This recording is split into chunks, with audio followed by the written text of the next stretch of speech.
আসসালামু আলাইকুম রহমতুল্লাহ। আজকে আমরা একটা নিয়ম জানবো।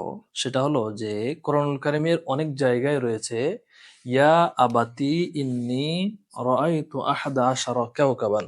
এরকম আছে তো প্রায় ৮-১০ জায়গায় রয়েছে ইয়া আবাতি ইফআল মা তুমারু সাতাজিদুনি ইনশাআল্লাহু মিনাস সাবিরিন।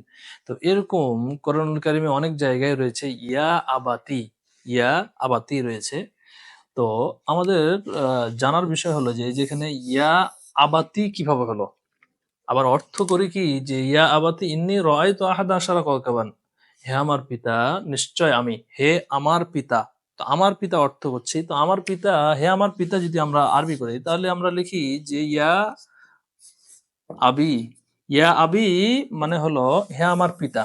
ইয়া আবি মানে হলো হে আমার পিতা। আবার এখানে আছে ইয়া আবাতি, অর্থ করছি যে হে আমার পিতা। তাহলে এটা রহস্য কি? এটার রহস্য হলো এটার রহস্য হলো যে এই যে এখানে ইয়া আবাতি আছে, তো এই যে ইয়া এরপরে আবি আছে, এই যে আবি, এই ইয়া আছে না, এই ইয়া এর স্থানে কখনো কখনো তা আসে, কখনো কখনো তা আসে। আবি থেকে আবাতি, এই তায়ে জবর জের পেশ তিনোটা দেওয়া যায়। ইয়া আবাতাও পড়া যায়, ইয়া আবাতুও পড়া যায়। তো কোরআনে আছে ইয়া আবাতি, আর এটা বেশি ব্যবহার হয়। তো এই যে এখানে ইয়া, এই ইয়ার স্থানে কখনো কখনো তা আসে। তো এই ইয়ার স্থানে তা এসে এটা ইয়া আবাতি হয়ে গেছে, যার কারণে আমাদের জন্য কঠিন হয়ে গেছে।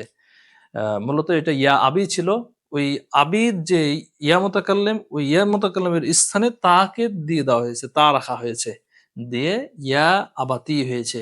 অর্থ হলো হে আমার পিতা। তো এখানে আছে ইয়া আবাতি, এরকম কোরআনে প্রায় ৮-১০টি আয়াত রয়েছে যে ইয়া আবাতি বলে সম্বোধন করা হয়েছে।